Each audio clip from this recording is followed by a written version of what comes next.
We all use salt in our daily lives, starting from the salt on a bread roll to the salt in the dishwasher. In fact, there's salt in almost all of the things that we use in our day-to-day life.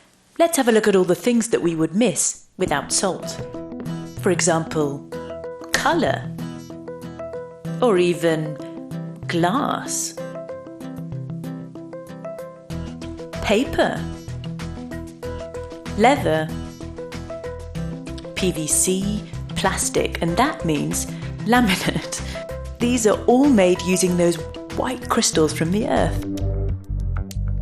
A lot of products we use every day are based on salt and its components. It is a remarkable crystal, the corners of which form exact right angles.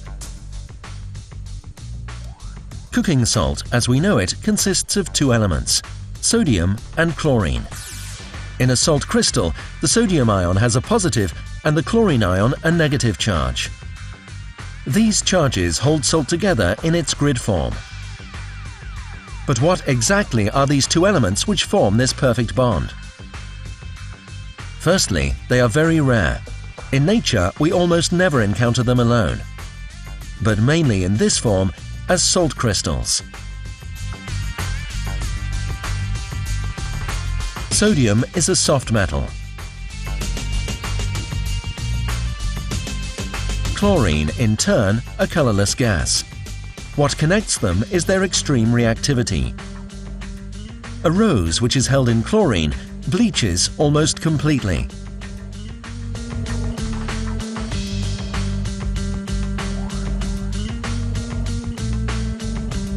And anyone wanting to experience what happens to the metal sodium when it is put in normal water needs protective wear.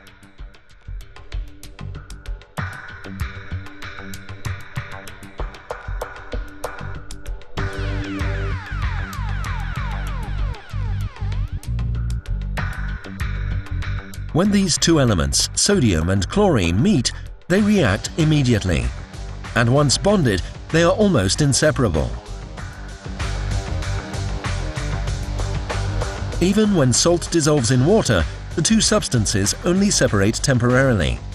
The crystal structure does break down temporarily through the doubly charged, that is, dipolar, water molecules. However, as soon as the water evaporates, the salt immediately crystallizes again.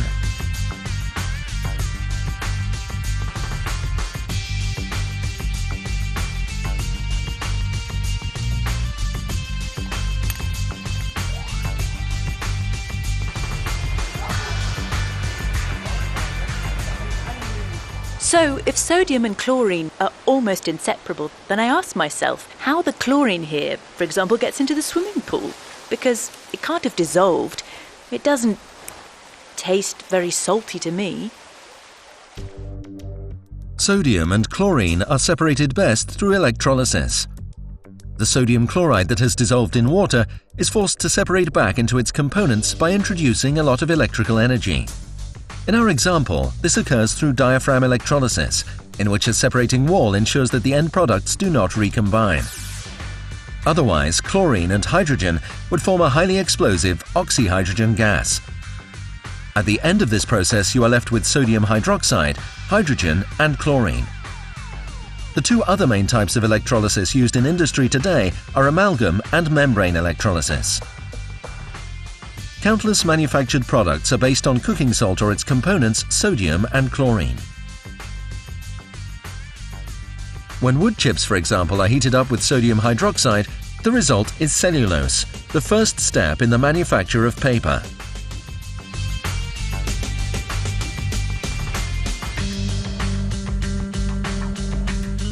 Mixing fat with sodium hydroxide in turn results in soap. Sodium hydroxide in general is a good acid neutralizer. So we now know about sodium, but chlorine hasn't been talked about much yet. Chlorine, of course, isn't only used in swimming pools. It is also used for the production of many plastics, for example, to make this toy fire engine. But real firemen also use an extinguishing agent based on chlorine, for example, to put out metal fires. Chlorine is processed into colors, also into the very sustainable epoxy resins which are used for varnishing ships and cars.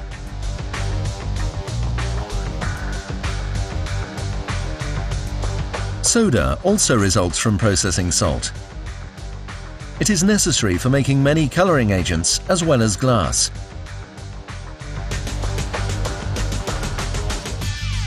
With soda, sulphur can be removed from crude iron.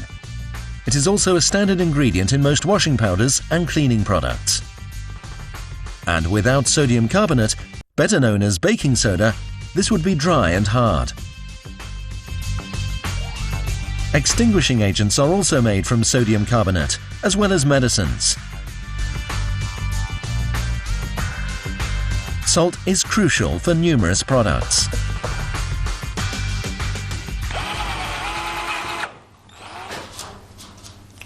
Well, so if there was no salt at all, then most industry would have trouble functioning. As well as our cooking salt, sodium chloride, there are other types of salt. A very valuable type is, for example, potassium chloride. It also tastes salty, and it's also extracted from mines, in the German potash mines. If you take this energy drink, it must contain potassium. Without it, not a single muscle can work properly. This child here doesn't do any sport yet, but still there are minerals added to his porridge. Potassium is one of the most important ones. That's why our pets and livestock also have potassium added to their feed. Potash salts are just as indispensable for industry. These plasterboards are known to anyone into DIY. What people don't often know is that potash salt has been used here to solidify the plaster. And these screws here would rust pretty quickly if they weren't protected by this shining layer of zinc.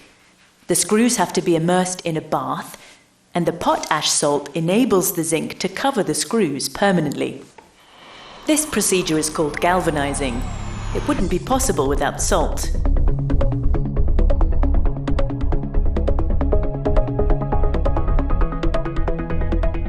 These shining aluminium rims also couldn't be made without the aid of potash salt.